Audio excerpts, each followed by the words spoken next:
PulseChain. PulseChain. PulseChain. PulseChain. PulseChain. PulseChain. PulseChain. PulseChain. Now, some people hate these kind of articles. This is a Coindesk article that was out today, and it is extremely negative. We're going to see if there's actually even one good point in it. Me personally, I don't mind these articles too much. I find them quite funny, and it's good to pick out some of the stuff they're exaggerating and lying upon. So let's see what they're saying. Now, their opinion from Coindesk is the PulseChain Sideshow tent is collapsing. For some crypto projects, actually launching is the worst possible plan. Now, there have been some hiccups while PulseChain has launched, but Richard and the devs seem to be working extremely hard to get things up and running in the right direction. So they say one of the perverse truisms of crypto is that for a certain kind of founder, the clearest path to success is to never actually build anything. So straight away, a big dig there, saying he shouldn't have done anything. Have they not seen Hex and what it did? Token pre-sales incentivize infinite delay because you can cash in so effectively on grandiose promises, and the reality of what you create is always going to fall short of those fantasies. Backers of Richard Hart, aka Richard Schuler, long-time crypto raconteur and leader of the Hex and PulseChain projects, have spent the past 2 weeks learning that the hard way. PulseChain and PulseX, essentially a clone of Ethereum's smart contract platform and the Uniswap decentralized exchange DEX, had been eagerly anticipated by investors, sacrifices, for years by the time. So actually, straight away, it's less than 2 years, actually. So it's not years, it's 1 year and let's say 90% of a year by the time it launched this month. And yeah, there was much rejoicing. But in the weeks since PulseChain's May 13 launch, as laid out by Protos, the system has seized up and failed in a variety of ways. This included high fees. Again, that's not exactly true. We expected pennies, but it's been maybe multiples of pennies or double-digit pennies, 10 cents, 15 cents, up to maybe 50 cents instead of 1 cent, 2 cents, 5 cents. So it's slightly higher, but it's not high, despite the entire rationale for the PulseChain project being essentially Ethereum but lower fees, and it is way lower than Ethereum right now. After Protos published its analysis, another devastating bug was discovered which thought to have robbed liquidity providers on the PulseChain DEX of millions of dollars worth of fees. Now, this part is true. We know this problem has happened, but for me, many people, I guess, got into liquidity providing perhaps for the first time or maybe the second time with the idea of joining the farms. And when you join the farms, that part of the equation is still working, and that forms about 90% of the deal. So when you join the liquidity and you join the farm, you get fees from the liquidity, and then you get the INC total, and the fees make up about 10% and the INC makes up 90. So I'm still getting 90. Everyone else who's still in it is getting 90. It's only the people who just provided LP and did not join the farms who have lost out. And so I don't know how many people that is, but it should be fixed anyway. They already put out the fix today on the testnet version, so that's going and people are testing that. So it shouldn't be too bad, maybe a couple of weeks of loss.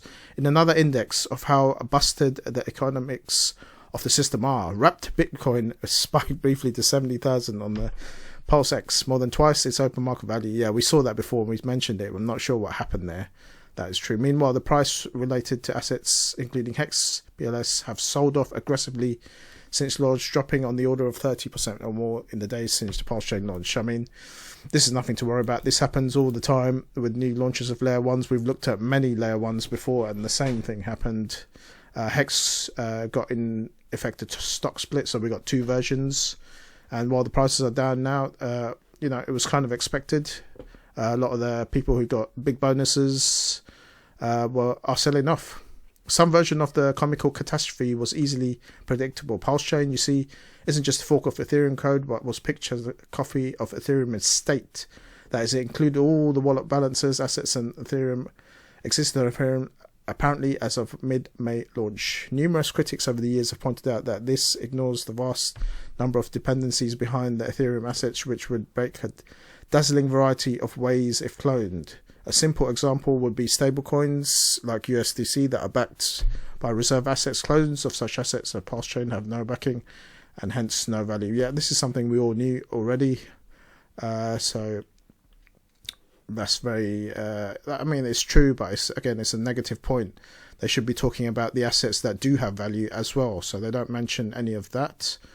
They also don't mention that PulseChain has jumped from 0 in the rankings all the way up to top 4 in the layer 1s by most used transactions already out of more than 65, which is a brilliant achievement, and there's no mention of that whatsoever in this article. PulseChain's most devoted critic is blockchain researcher Eric Wall, who recently referred to PulseChain as the bizarro crypto world, part of the bizarro crypto. While it's difficult to be specific about what makes something bizarro crypto, it's a hugely useful label. On the one hand, you have the likes of Ethereum and Bitcoin and Uniswap and Filecoin, things that more or less work as intended. Then you have projects that look a lot like the real thing but are inverted or compromised in crucial ways, the same way DC comments Bizarro represents the inverse shadow of Superman. Differences that mark out the Bizarro crypto can be far more subtle and arcane, though sometimes only visible to those of us who have, as the saying goes, seen too much. One thing I've definitely seen too much of is Richard Hart's backside, his specific brand of carnival backer shtick, centers around 4 things: tracksuits, gold chains, cars and twerking. Has made vulgar displays of his poor taste and apparently vast wealth. Now, Richard Hart's kind of marketing stance has changed from the early days to the days before and to the current days that we see. He's much more professional now at the moment, which I think most of us prefer. So they're again picking on that part of him, whereas he's been involved in many intellectual debates and conversations. There's no mention of that, just going straight for his twerking skills. So let's carry on. Wealthy, large harvested, apparently vast wealthy, largely harvested from Hex and Pulse investors, the defining characteristic of his online persona. So that's not exactly true. He was a millionaire at a young age, I think 25. He was already well retired, having numerous businesses. So he had vast wealth before this came in. And this is the last part of it. Perversely, this is one of the reasons you may not have heard much about Hex or PulseChain.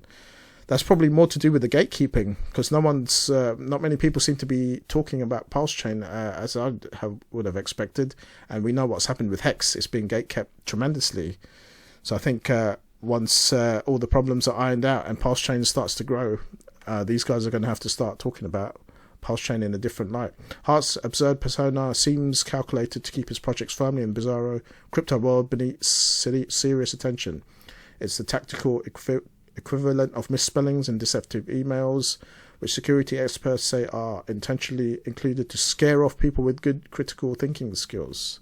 Well, that's completely not true. Complete nonsense there. By selecting his own pool of credulous and possibly vulnerable investors, Hart has created a parallel universe where he's viewed as some mix of Satoshi Nakamoto, Vitalik Buterin and Tai Lopez, because Lambos prove you're smart. That kind of parallel universe, it seems clear but very seductive, but eventually Bizarro crypto does have to come face to face with the real thing, and that really goes well. So yeah, interesting article there. Very negative from Coindesk. I don't think they pointed out one good thing at all. So let's see. I think we're going to prove these guys wrong quite easily over the coming years.